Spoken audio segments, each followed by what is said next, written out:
Welcome back to competitive academy. നമ്മൾ ഈ ക്ലാസ്സിൽ നോക്കാൻ പോകുന്നത് നമ്മുടെ കോപ്പറേറ്റീവ് ലോയിലെ സെക്ഷൻ 3 തൊട്ട് സെക്ഷൻ 8 വരെയുള്ള ഭാഗമാണ്.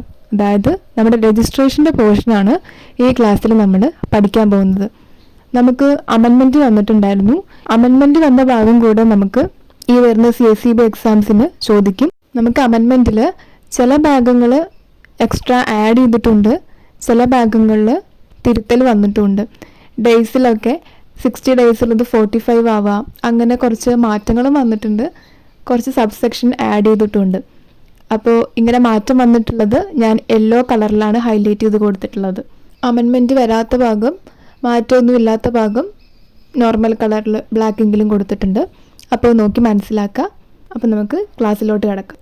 അതിനു മുന്നേ ചാനൽ ആദ്യമായിട്ട് കാണുന്നവരാണെങ്കിൽ സബ്സ്ക്രൈബ് ചെയ്യുക, തൊട്ടടുത്ത് കാണുന്ന ബെല്ലൈക്കണും എനേബിൾ ചെയ്യുക. എങ്കിൽ മാത്രമേ നോട്ടിഫിക്കേഷൻ നിങ്ങൾക്ക് ലഭിക്കുകയുള്ളൂ. അപ്പോൾ നമുക്ക് ക്ലാസ്സിലോട്ട് കിടക്കാം. ആദ്യം നമ്മൾ സെക്ഷൻ 3 ആണ് നോക്കുന്നത്. സെക്ഷൻ 3 രജിസ്ട്രാറിനെ കുറിച്ചാണ് പറയുന്നത്. അപ്പോൾ നമുക്ക് നോക്കാം. സെക്ഷൻ 3(1) പ്രകാരം the government may appoint an officer of the state government to be the registrar of cooperative societies for the state. ഇത് അമെൻമെൻറ്റ് വന്ന ഭാഗമാണ്. ആദ്യം നമ്മൾ പഠിച്ചിരുന്നത് the government may appoint any person എന്നായിരുന്നു. എനി പേഴ്സൺ മാറിയിട്ട് ഇപ്പോൾ അവിടെ an officer of the state government എന്ന് വന്നിട്ടുണ്ട്. അപ്പോൾ ഇനി നമ്മൾ പഠിക്കേണ്ടത് the government may appoint an officer of the state government to be the registrar of cooperative societies for the state എന്നാണ്. 3(2) പറയുന്നത് the government may by general or special order confer on any officer of the state government all or any of the powers of the registrar under this act. ഇവിടെയും any officer of the state ഗവൺമെൻറ്റിൻ്റെ അവിടെ any person എന്നായിരുന്നു ഉണ്ടായിരുന്നത്. അത് മാറി any officer of the state government എന്ന് ആയിട്ടുണ്ട്. ഇവിടെ പറയുന്നത് 3(1) പ്രകാരം ഗവൺമെൻറ്റിന് സ്റ്റേറ്റ് ഗവൺമെൻറ് ഓഫീസറെ രജിസ്ട്രാറായിട്ട് അപ്പോയിൻറ്റ് ചെയ്യാവുന്നതാണ്. സെക്ഷൻ 3(2) പ്രകാരം ഗവൺമെൻറ്റിന് ജനറൽ അല്ലെങ്കിൽ സ്പെഷ്യൽ ഓർഡർ പ്രകാരം RCSൻ്റെ എല്ലാ പവേഴ്സോ അല്ലെങ്കിൽ ഏതെങ്കിലും പവേഴ്സോ ഈ വ്യക്തിക്ക് നൽകാവുന്നതാണ്. ഇതാണ് സെക്ഷൻ 3 പറയുന്നത്.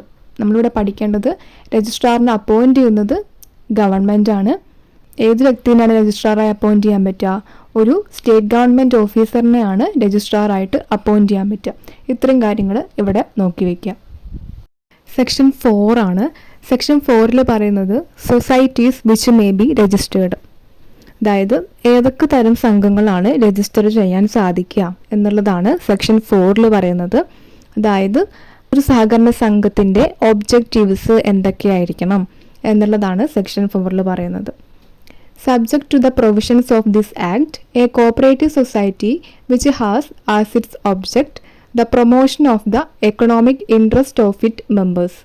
ഫസ്റ്റ് ഒബ്ജക്റ്റ് ആയിട്ട് പറയുന്നത് ആ കോപ്പറേറ്റീവ് സൊസൈറ്റിയിലെ മെമ്പേഴ്സിൻ്റെ എക്കണോമിക് ഇൻട്രസ്റ്റിനെ പ്രൊമോട്ട് ചെയ്യുന്നതായിരിക്കണം. അതായത് അവരെ എക്കണോമിക്കലി പ്രൊമോട്ട് ചെയ്യുന്ന തരത്തിലുള്ള സംഘങ്ങളായിരിക്കണം രജിസ്റ്റർ ചെയ്യേണ്ടത്.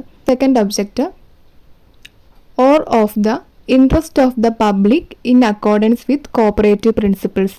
അതായത് കോപ്പറേറ്റീവ് പ്രിൻസിപ്പിൾസ് പ്രകാരം സമൂഹത്തിൻ്റെ നന്മയ്ക്ക് വേണ്ടിയായിരിക്കണം ഈ സൊസൈറ്റി പ്രവർത്തിക്കേണ്ടത്. ഇതാണ് സെക്കൻഡ് ഒബ്ജക്റ്റ്.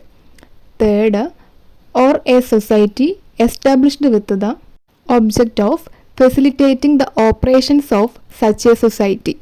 അതായത് ഈ സൊസൈറ്റി പ്രവർത്തിക്കുന്ന സ്ഥലത്ത്, അതായത് ആ സൊസൈറ്റിയുടെ ഏരിയ ഓഫ് ഓപ്പറേഷൻ ഉണ്ടായിരിക്കുമല്ലോ, അവിടെ ജീവിക്കുന്ന ആൾക്കാരുടെ ഉന്നമനം ലക്ഷ്യമാക്കിക്കൊണ്ട് അല്ലെങ്കിൽ അവർക്ക് നല്ലതിന് വേണ്ടി ആയിരിക്കണം ഈ സംഘം പ്രവർത്തിക്കേണ്ടത്. അപ്പോൾ ഇവിടെ പറയുന്നത് സെക്ഷൻ 4 പ്രകാരം ഈ 3 ഒബ്ജക്റ്റ് പ്രകാരം പ്രവർത്തിക്കാൻ ഉദ്ദേശിക്കുന്ന സംഘങ്ങൾക്ക് മാത്രമേ രജിസ്ട്രേഷൻ സാധ്യമാവുകയുള്ളൂ.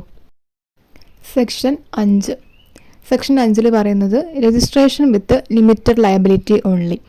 അതായത് ലിമിറ്റഡ് ലയബിലിറ്റി ഉള്ള സംഘങ്ങൾ മാത്രമേ രജിസ്റ്റർ ചെയ്യാൻ അനുവാദമുള്ളൂ.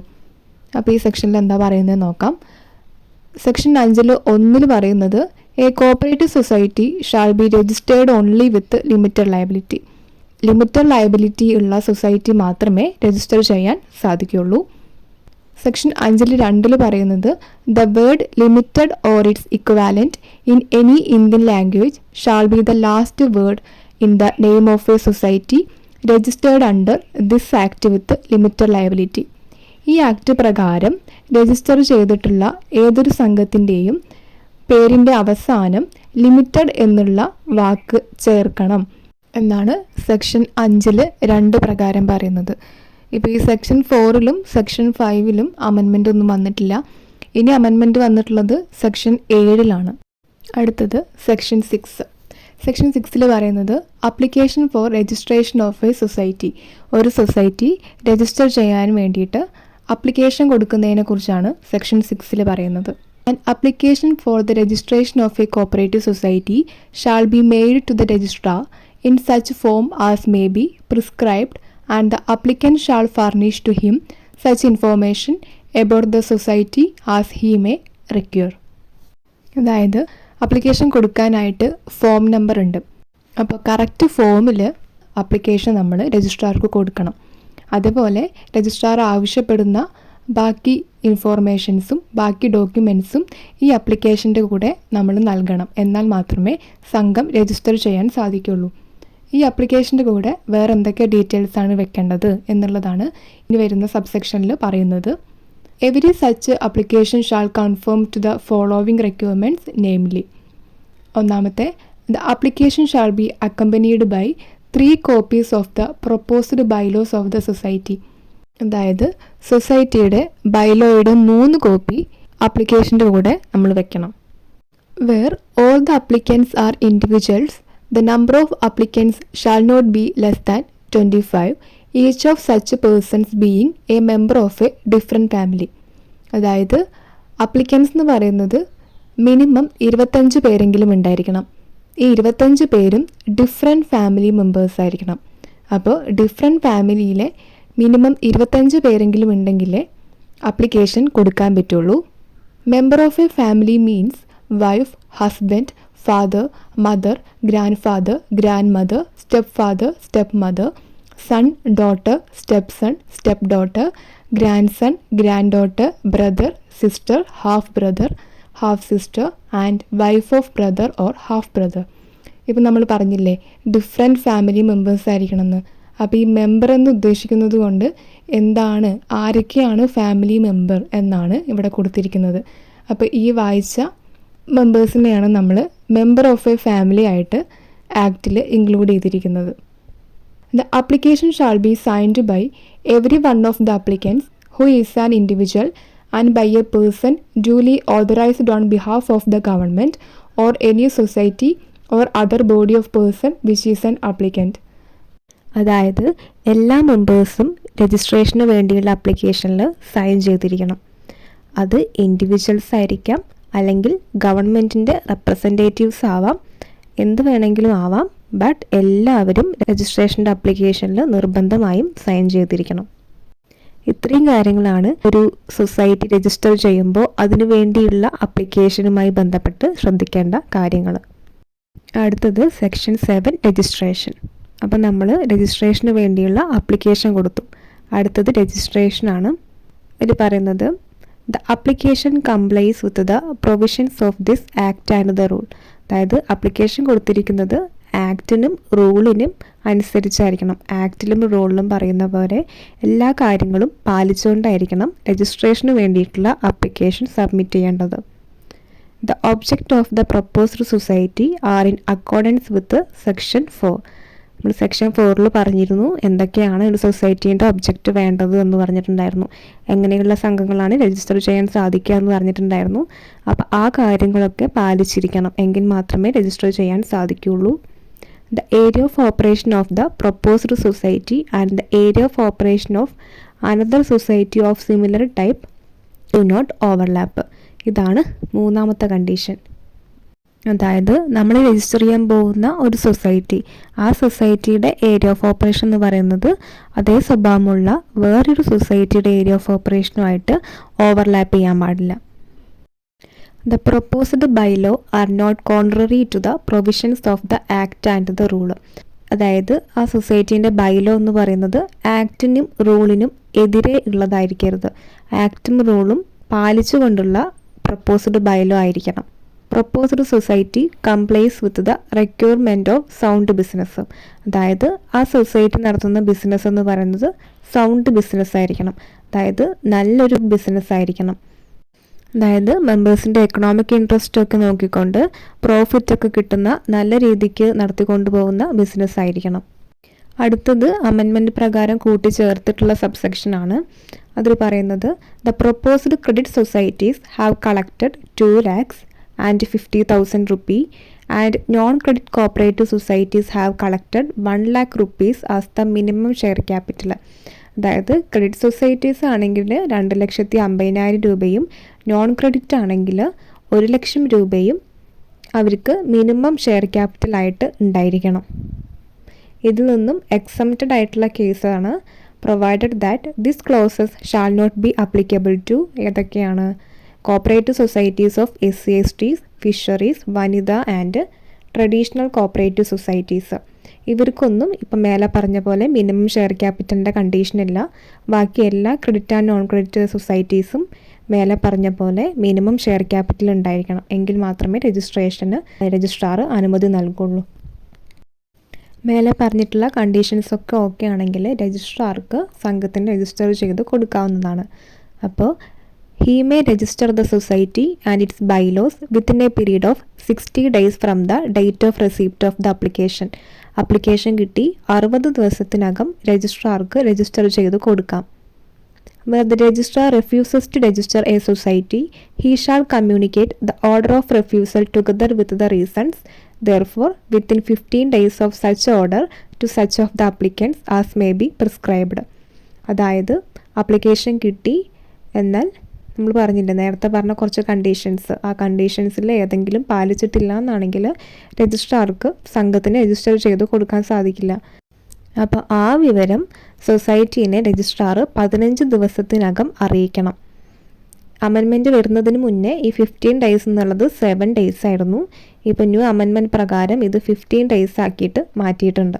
അപ്പോൾ സംഘത്തിന് രജിസ്റ്റർ ചെയ്യാൻ സാധിക്കില്ല എന്നുള്ള കാര്യം രജിസ്ട്രാർ 15 ദിവസത്തിനകം സംഘത്തിനെ അറിയിക്കണം. An application for registration of a society shall be disposed of by the registrar within 60 days from the date of receipt of the application. Application കിട്ടി രജിസ്ട്രാർ 60 ദിവസത്തിനകം തീരുമാനം അറിയിക്കണം. രജിസ്റ്റർ ചെയ്യാൻ സാധിക്കുമോ ഇല്ലയോ എന്നുള്ള തീരുമാനം രജിസ്ട്രാർ 60 ദിവസത്തിനകമാണ് എടുക്കേണ്ടത്. ഇത് അമെൻമെൻറ്റ് വരുന്നതിന് മുന്നേ 90 ദിവസമായിരുന്നു. ആ 90 മാറിയിട്ട് ഇപ്പോൾ 60 ദിവസമായിട്ടുണ്ട്. അപ്പോൾ ഇനി തൊട്ട് 60 ദിവസമാണ് നമ്മൾ പഠിച്ചു വയ്ക്കേണ്ടത്. അത് പ്രത്യേകം ശ്രദ്ധിക്കണം. An application for registration of society is not disposed within time. The applicant may make a representation before registrar or government. അപ്പോൾ നമ്മൾ രജിസ്ട്രേഷന് വേണ്ടി അപ്ലിക്കേഷന് കൊടുത്തു. ഈ അപ്ലിക്കേഷനുമായി ബന്ധപ്പെട്ടിട്ട് രജിസ്ട്രാർ ടൈമിൽ നമ്മൾ പറഞ്ഞു 60 ദിവസത്തിനകം തീരുമാനം അറിയിക്കണം എന്ന് പറഞ്ഞു. അങ്ങനെ തീരുമാനം അറിയിച്ചിട്ടില്ല എന്നാണെങ്കിൽ അപ്ലിക്കൻറ്റിന് രജിസ്ട്രാറുടെ മുന്നാകെയോ ഗവൺമെൻറ്റിൻ്റെ മുന്നാകെയോ അപ്പീൽ സമർപ്പിക്കാം. Appeal against application for registration is disposed by registrar or government in 60 days from the date of receipt of such representation. അപ്പോൾ അങ്ങനെ കൊടുക്കുന്ന അപ്പീൽ രജിസ്ട്രാറോ ഗവൺമെൻറ്റോ 60 ദിവസത്തിനകം അതിനുള്ള തീരുമാനം അറിയിക്കണം. അപ്പോൾ അപ്ലിക്കേഷൻ കിട്ടിയതിന് ശേഷം 60 ദിവസത്തിനകം രജിസ്ട്രാർ അതിനുള്ള തീരുമാനം അറിയിക്കണം. അങ്ങനെ 60 ദിവസത്തിനകം തീരുമാനം അറിയിച്ചില്ലെങ്കിൽ രജിസ്ട്രാറുടെ മുന്നാകെയോ ഗവൺമെൻറ്റിൻ്റെ മുന്നാകെയോ അപ്പീൽ പോവാം. ആ അപ്പീൽ കിട്ടിയതിന് ശേഷം 60 ദിവസത്തിനകം രജിസ്ട്രാറോ ഗവൺമെൻറ്റോ അതിനെക്കുറിച്ചുള്ള തീരുമാനം അറിയിക്കേണ്ടതാണ്. സെക്ഷൻ 8 പറയുന്നത് രജിസ്ട്രേഷൻ സർട്ടിഫിക്കറ്റ് ആണ്. അപ്പോൾ നമ്മുടെ രജിസ്ട്രേഷൻ കഴിഞ്ഞു. ഇനി അടുത്തത് രജിസ്ട്രേഷൻ സർട്ടിഫിക്കറ്റ്. 8.1 പറയുന്നത് where a cooperative society is registered under this act, the registrar shall issue a certificate of registration signed and sealed by him, which shall be conclusive evidence that the said society is duly registered under this act. അതായത് ഒരു cooperative society register ചെയ്ത് കഴിഞ്ഞാൽ registrar certificate of registration, അതായത് registration certificate issue ചെയ്യണം. അതിൽ രജിസ്ട്രാറുടെ സൈനും ഉണ്ടായിരിക്കണം. ഈ issue ചെയ്യുന്ന രജിസ്ട്രേഷൻ സർട്ടിഫിക്കറ്റ് ആയിരിക്കും ഈ സൊസൈറ്റിയുടെ കൺക്ലൂസീവ് എവിഡൻസ്. അതായത് ഒരു സൊസൈറ്റി രജിസ്റ്റർ ചെയ്തു എന്നുള്ളതിനുള്ള ഒരു കൺക്ലൂസീവ് എവിഡൻസ് ആയിരിക്കും രജിസ്ട്രേഷൻ സർട്ടിഫിക്കറ്റ്. ഈ രജിസ്ട്രേഷൻ സർട്ടിഫിക്കറ്റ് ഇഷ്യൂ ചെയ്യുക ഫോം നമ്പർ 3 നമ്മൾ രജിസ്ട്രേഷനുമായി ബന്ധപ്പെട്ടിട്ട് 4 ഫോം നമ്പർ പഠിക്കുന്നുണ്ട്. Form number 1, form number 2, form number 3 and form number 3A. അപ്പോൾ ഇത് 4 ഈ വീഡിയോയുടെ ലാസ്റ്റ് ഒരുമിച്ച് പറയാമെന്ന് വെച്ചിട്ടാണ്. അപ്പോൾ ജസ്റ്റ് ഇവിടെ ഓർത്ത് വയ്ക്കുക, രജിസ്ട്രേഷൻ സർട്ടിഫിക്കറ്റ് ഇഷ്യൂ ചെയ്യുന്ന ഫോം നമ്പർ 3 സെക്ഷൻ 8 പറയുന്നത് ഡ്യൂപ്ലിക്കേറ്റ് രജിസ്ട്രേഷൻ സർട്ടിഫിക്കറ്റിനെ കുറിച്ചാണ്. അതായത് ഇപ്പം നമ്മൾ പറഞ്ഞു 8 പ്രകാരം രജിസ്ട്രാർ ഒരു രജിസ്ട്രേഷൻ സർട്ടിഫിക്കറ്റ് ഇഷ്യൂ ചെയ്യുമെന്ന്. അങ്ങനെ ഇഷ്യൂ ചെയ്യുന്ന രജിസ്ട്രേഷൻ സർട്ടിഫിക്കറ്റ് തിരിച്ചു കിട്ടാത്ത തരത്തിൽ നഷ്ടപ്പെട്ട് കഴിഞ്ഞാൽ രജിസ്ട്രാർക്ക് ഒരു ഡ്യൂപ്ലിക്കേറ്റ് രജിസ്ട്രേഷൻ സർട്ടിഫിക്കറ്റ് ഇഷ്യൂ ചെയ്ത് കൊടുക്കണം എന്നാണെങ്കിൽ അതിന് എവിഡൻസ് ആയിട്ട് ഓഡിറ്റ് സർട്ടിഫിക്കറ്റ് പോലെയുള്ള രേഖകൾ ആവശ്യമാണ്. അങ്ങനെയുള്ള രേഖകൾ സമർപ്പിച്ചു കഴിഞ്ഞാൽ രജിസ്ട്രാർക്ക് ഒരു ഡ്യൂപ്ലിക്കേറ്റ് രജിസ്ട്രേഷൻ സർട്ടിഫിക്കറ്റ് സെക്ഷൻ 3(2) പ്രകാരം ഇഷ്യൂ ചെയ്ത് കൊടുക്കാം. ഈ ഡ്യൂപ്ലിക്കേറ്റ് സർട്ടിഫിക്കറ്റ് ഇഷ്യൂ ചെയ്യുന്ന ഫോം നമ്പർ 3A ആണ്. ഇനി ഈ ഡ്യൂപ്ലിക്കേറ്റ് രജിസ്ട്രേഷൻ സർട്ടിഫിക്കറ്റ് ഇഷ്യൂ ചെയ്തതിന് ശേഷം കളഞ്ഞു പോയത് തിരിച്ചു കിട്ടുകയാണെന്നാണെങ്കിൽ ഈ കളഞ്ഞു പോയത് രജിസ്ട്രാറുടെ പക്കൽ തിരിച്ചു കൊടുക്കേണ്ടതുമാണ്. അപ്പോൾ ഇത്രയും കാര്യങ്ങൾ ഇവിടെ ഓർത്ത് വയ്ക്കാം. ഇങ്ങനെയൊരു സൊസൈറ്റി രജിസ്റ്റർ ചെയ്ത് കഴിഞ്ഞിട്ടുണ്ടെങ്കിൽ ഈ സൊസൈറ്റി അഫിലിയേറ്റ് ചെയ്യണം. അതിനെക്കുറിച്ചുള്ള കാര്യങ്ങളാണ് സെക്ഷൻ 8A പറയുന്നത്. Every primary cooperative society or central cooperative society may within such time and in such manner as may be prescribed apply for affiliation to the concerned apex society or central society. അതായത് ഏതൊരു primary cooperative society ആയിക്കോട്ടെ, central cooperative society ആയിക്കോട്ടെ, ആക്ടിലും റൂളിലും പറഞ്ഞിട്ടുള്ള time പ്രകാരം ആ ടൈമിനകത്ത് ഒരു അപ്പെക്സ് സൊസൈറ്റി അല്ലെങ്കിൽ സെൻട്രൽ സൊസൈറ്റി ആയിട്ട് അഫിലിയേറ്റ് ചെയ്യേണ്ടതാണ്. അങ്ങനെ അഫിലിയേറ്റ് ചെയ്യുന്നതിന് വേണ്ടിയിട്ട് അപ്ലിക്കേഷൻ കൊടുക്കണം. ആ അപ്ലിക്കേഷൻ കൊടുക്കുന്നതിന് ടൈം ലിമിറ്റ് ഉണ്ട്. അതാണ് ഈ സെക്ഷനിൽ പറയുന്നത്. An application for affiliation to apex or central society shall be determined within 45 days from the date of receipt of application. നമ്മൾ പറഞ്ഞു അപ്ലിക്കേഷൻ കൊടുക്കണം എന്ന് പറഞ്ഞു. അങ്ങനെ ഒരു അപ്ലിക്കേഷൻ കൊടുത്തതിന് ശേഷം അതിൻ്റെ തീരുമാനം 45 ദിവസത്തിനകം അറിയിക്കണം. ഇങ്ങനൊരു അപ്ലിക്കേഷൻ കിട്ടി അത് റിജക്റ്റ് ചെയ്യുകയാണെങ്കിൽ ആ കൺസേൺഡ് സൊസൈറ്റിക്ക് രജിസ്ട്രാറുടെ മുന്നാകെ 30 ദിവസത്തിനകം അപ്പീൽ സമർപ്പിക്കാം. ഇങ്ങനെ അപ്പീൽ കിട്ടിയതിന് ശേഷം രജിസ്ട്രാർ അതിൻ്റെ തീരുമാനം 45 ദിവസത്തിനകം അറിയിക്കണം. അതാണ് പറയുന്നത് the registrar shawl dispose of the appeal within 45 days from the date of appeal. Appeal കിട്ടി 45 ദിവസത്തിനകം രജിസ്ട്രാർ തീരുമാനം അറിയിക്കണം. ഈ 45 days എന്നുള്ളതും അമെൻമെൻറ്റ് വന്നതാണ്. അമെൻമെൻറ്റിന് മുന്നേ 60 days ആയിരുന്നു. ഇപ്പോൾ അത് മാറി 45 days ആയിട്ടുണ്ട്. അപ്പോൾ ഒരു സൊസൈറ്റി രജിസ്റ്റർ ചെയ്ത് കഴിഞ്ഞാൽ 6 മാസത്തിനകം ഒരു അപ്പെക്സ് സൊസൈറ്റി അല്ലെങ്കിൽ സെൻട്രൽ സൊസൈറ്റി എവിടെയായിട്ടാണ് അഫിലിയേറ്റ് ചെയ്യേണ്ടത് അവിടെ ആയിട്ട് അഫിലിയേറ്റ് ചെയ്യണം. ഇതിനായിട്ട് അപ്ലിക്കേഷൻ സൊസൈറ്റി നൽകേണ്ടതാണ്. അപ്ലിക്കേഷൻ കൊടുത്ത് 45 ദിവസത്തിനകം അതിൻ്റെ കാര്യം സൊസൈറ്റീനെ അറിയിക്കണം. റിജക്റ്റ് ചെയ്തിട്ടുണ്ടെന്നാണെങ്കിൽ സൊസൈറ്റിക്ക് രജിസ്ട്രാറുടെ മുന്നാകെ അപ്പീൽ കൊടുക്കാം. രജിസ്ട്രാറുടെ മുന്നാകെ 30 ദിവസത്തിനകമാണ് അപ്പീൽ കൊടുക്കേണ്ടത്. അങ്ങനെ ഒരു അപ്പീൽ കൊടുത്തു കഴിഞ്ഞാൽ രജിസ്ട്രാർ അത് 45 ദിവസത്തിനകം ആ കാര്യം സൊസൈറ്റീനെ അറിയിക്കണം. ഇതാണ് സെക്ഷൻ 8A പറയുന്നത്. അപ്പോൾ രജിസ്ട്രേഷനുമായി ബന്ധപ്പെട്ടിട്ടുള്ള ഈ ക്ലാസ്സിൽ നമ്മൾ സെക്ഷൻ 3 മുതൽ സെക്ഷൻ 8A വരെയാണ് നോക്കിയത്. സെക്ഷൻ 3 രജിസ്ട്രാറിനെ കുറിച്ച് പറഞ്ഞു. രജിസ്ട്രാറിനെ അപ്പോയിൻറ്റ് ചെയ്യുന്നത് ഗവൺമെൻറ്റാണ്. ഗവൺമെൻറ് ഒരു സ്റ്റേറ്റ് ഗവൺമെൻറ് ഓഫീസറിനെ രജിസ്ട്രാറായിട്ട് അപ്പോയിൻറ്റ് ചെയ്യുമെന്ന് പറഞ്ഞു. അത് സെക്ഷൻ 3 പറയുന്നത്.